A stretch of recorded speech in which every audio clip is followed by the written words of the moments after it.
Quando a gente chega aos 60 anos, começa a perceber que muita dor nasceu do medo de decepcionar os outros. Eu passei anos dizendo sim com vontade de dizer não, sorrindo quando queria silêncio, aceitando peso que não era meu.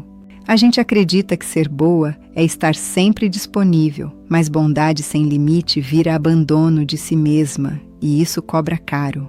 A pessoa que tenta agradar todo mundo vai ficando sem rosto próprio.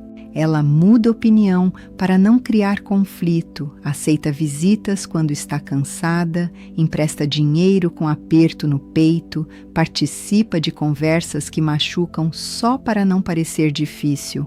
Por fora parece educação. Por dentro vira uma prisão silenciosa.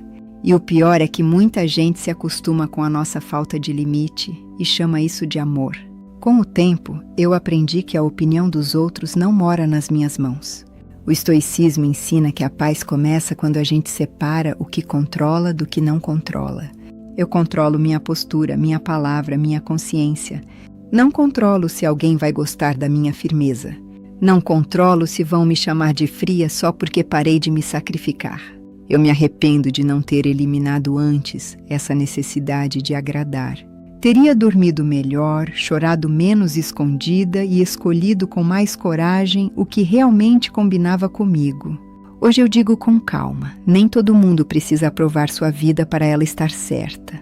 Às vezes, a primeira prova de maturidade é aceitar ser mal compreendida por quem se beneficiava da sua falta de amor próprio. Tem gente que entra na nossa vida como visita, mas se comporta como peso permanente. A pessoa chega reclamando, pedindo, cobrando, despejando suas dores e quando vai embora deixa a nossa alma cansada. Durante anos eu confundi isso com amizade. Achava que ser amiga era aguentar tudo, ouvir tudo, estar pronta a qualquer hora. Só depois entendi que amizade sem respeito vira exploração disfarçada de intimidade.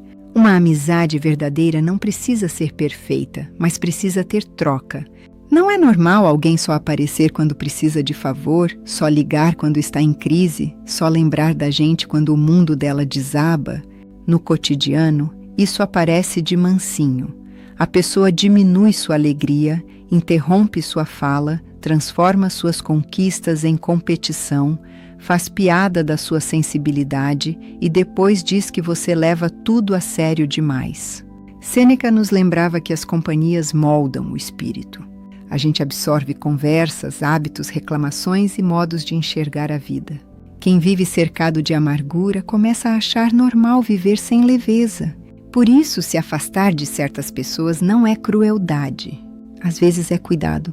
É como abrir as janelas de uma casa que ficou tempo demais fechada, cheia de ar pesado e lembranças mofadas. Eu me arrependo de não ter eliminado antes amizades que sugavam minha energia. Perdi anos tentando provar lealdade a quem não tinha consideração. Hoje eu sei que paz também depende de escolher quem senta à nossa mesa. Nem todo mundo que conhece nossa história merece acesso ao nosso coração. Algumas pessoas a gente perdoa, respeita de longe e deixa seguir, porque envelhecer com sabedoria também é parar de carregar relações que só nos esvaziam. Uma das palavras mais pequenas da língua é também uma das mais difíceis de dizer: não.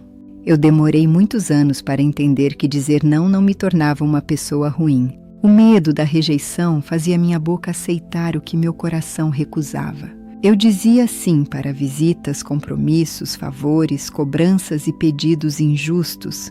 Depois ficava sozinha tentando recuperar a energia que eu mesma tinha entregado. O problema é que a culpa costuma aparecer quando a gente começa a se escolher. Parece que uma voz antiga cochicha dizendo que estamos sendo egoístas.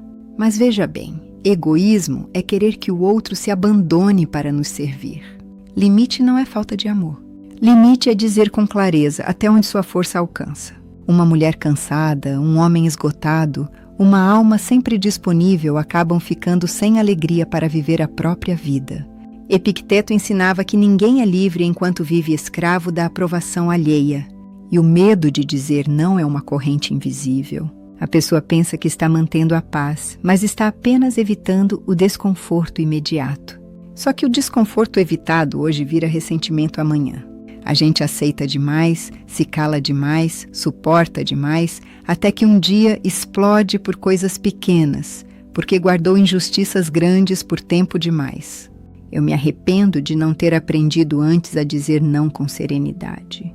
Teria evitado compromissos vazios, relações abusivas de afeto, favores feitos com lágrimas e promessas que nunca cabiam na minha rotina. Hoje eu entendo que um não honesto protege mais do que um sim mentiroso. Quem ama de verdade pode até estranhar seu limite no começo, mas aprende a respeitar. Quem só queria se aproveitar, minha filha, se afasta sozinho. Comparar a própria vida com a dos outros é como olhar pela janela da casa alheia e esquecer de cuidar da nossa sala. A gente vê o sorriso da foto, a viagem bonita, o casamento aparentemente firme, o filho bem-sucedido, a casa arrumada e começa a achar que ficou para trás. Mas ninguém mostra o boleto vencido, a conversa difícil, a solidão no quarto ou o medo escondido atrás de uma pose bonita. Eu passei muito tempo medindo minha felicidade com a régua dos outros. Quando alguém comprava algo, eu achava que estava atrasada. Quando alguém parecia mais amado, eu achava que tinha falhado. Quando via uma família reunida, esquecia das bênçãos pequenas da minha própria mesa. A comparação rouba a gratidão porque faz a gente desprezar aquilo que já tem, só porque parece menor diante do brilho cuidadosamente exibido pelos outros. Marco Aurélio lembrava que cada pessoa caminha carregando sua própria luta. Nem sempre aquilo que reluz é paz. Às vezes é só aparência bem cuidada. A vida dos outros não é um relatório completo, é apenas uma parte visível, escolhida e muitas vezes enfeitada. Quando entendemos isso, começamos a voltar para dentro. E voltar para dentro é perguntar com honestidade: o que realmente me faz bem, mesmo que ninguém aplauda? Eu me arrependo de ter perdido tantos dias olhando para caminhos que não eram meus. Poderia ter celebrado mais minha simplicidade, minha cozinha cheia de cheiro de café, minhas pequenas vitórias, meus recomeços silenciosos. Hoje eu sei que maturidade é parar de competir com vidas que a gente nem conhece por inteiro. Cada alma tem seu tempo, seu preço e sua travessia. O importante não é parecer vencedora para os outros, mas dormir em paz dentro da própria história. Chega um tempo em que a gente percebe quantas vezes deixou a alegria para depois. Depois que os filhos crescessem, depois que sobrasse dinheiro, depois que a casa estivesse perfeita, depois que o corpo estivesse diferente, depois que alguém aprovasse. O problema é que esse depois vai virando uma estrada sem chegada. A vida passa enquanto a gente espera uma condição ideal que talvez nunca apareça.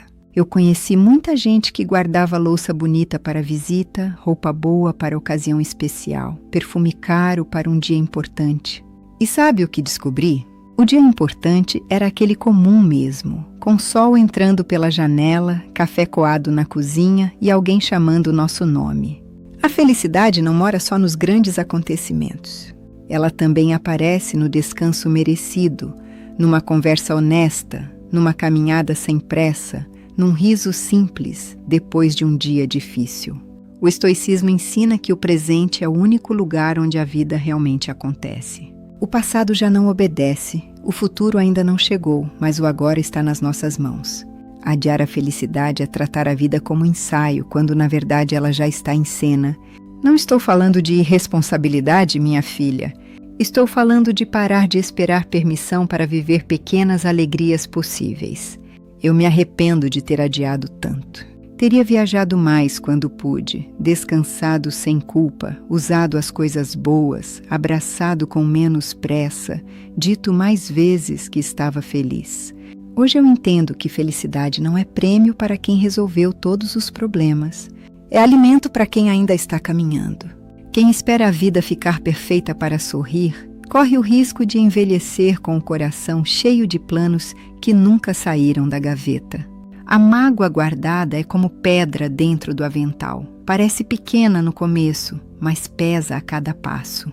A gente acha que está protegendo o coração quando mantém distância, endurece a voz ou finge indiferença, mas muitas vezes está apenas carregando uma dor antiga para todos os lugares. Eu demorei a entender que orgulho não cura ferida. Orgulho só coloca uma tampa em cima daquilo que continua pedindo cuidado. No dia a dia, a mágoa aparece em coisas simples. A pessoa evita uma ligação, responde seco, lembra de uma frase dita há anos, revive uma cena que talvez o outro nem recorde mais. Às vezes, a gente espera um pedido de desculpas que nunca vem, e enquanto espera, deixa a própria paz presa na atitude de outra pessoa. Isso é entregar a chave do nosso descanso nas mãos de quem talvez nem saiba o estrago que fez. Perdoar não significa concordar com o erro, nem voltar para perto de quem machucou. Significa parar de alimentar a ferida todos os dias. Sêneca dizia que a raiva prolongada castiga mais quem sente do que quem provocou. E é verdade, minha filha. A pessoa segue vivendo, enquanto nós ficamos remoendo palavras, imaginando respostas, ensaiando conversas que nunca acontecem. A mágoa vira companhia, mas uma companhia amarga. Eu me arrependo de ter guardado mágoas por tanto tempo. Algumas relações poderiam ter sido curadas com uma conversa humilde. Outras deveriam ter sido encerradas sem rancor, apenas com dignidade. Hoje eu entendo que soltar a mágoa não é perder a razão, é recuperar a liberdade. A vida fica mais leve quando a gente para de carregar gente dentro do peito como castigo. Nem todo perdão se aproxima, mas todo perdão verdadeiro devolve um pouco de paz. Um dia a gente acorda e percebe que o tempo não avisa quando está passando depressa. Ele não faz barulho, não bate na porta, não pede licença. Simplesmente vai levando aniversários, encontros, oportunidades, conversas adiadas e abraços que pareciam garantidos. Quando somos jovens, pensamos que sempre haverá outro momento. Depois dos 60, entendemos que nem sempre haverá. E essa verdade não é para assustar, é para despertar. Eu me arrependo de ter tratado certos dias como se fossem descartáveis. Deixei visitas para depois, adiei pedidos de desculpa, engoli declarações de amor, empurrei sonhos simples com a barriga. Achava que ainda haveria tempo para tudo. Mas a vida não funciona como uma gaveta onde guardamos planos e depois voltamos para buscar intactos. Algumas chances mudam de forma. Algumas pessoas partem. Alguns desejos perdem força quando esperamos demais. Marco Aurélio lembrava que não devemos viver como se tivéssemos 10.000 anos pela frente. Isso não significa viver com pressa desesperada, mas com presença. É olhar para o café da manhã e perceber que aquilo também é vida. É ouvir alguém querido sem mexer no celular. É fazer uma escolha necessária antes que o corpo, a coragem ou as circunstâncias não permitam mais. O tempo respeita quem o honra. Eu me arrependo de não ter eliminado antes essa ilusão de tempo infinito.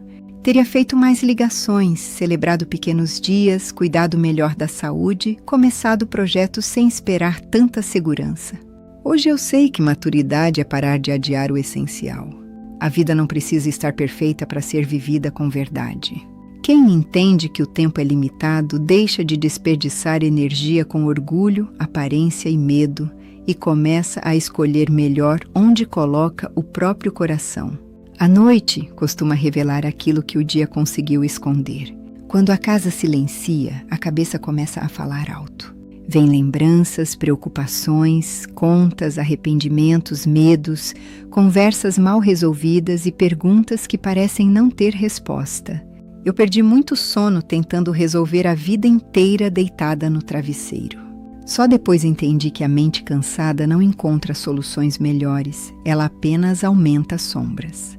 Durante o dia a gente se ocupa com tarefas, gente chamando, comida no fogo, mensagem chegando, trabalho esperando, mas à noite tudo fica mais quieto e aquilo que não foi cuidado aparece. O perigo é acreditar em todo pensamento que surge quando estamos exaustos.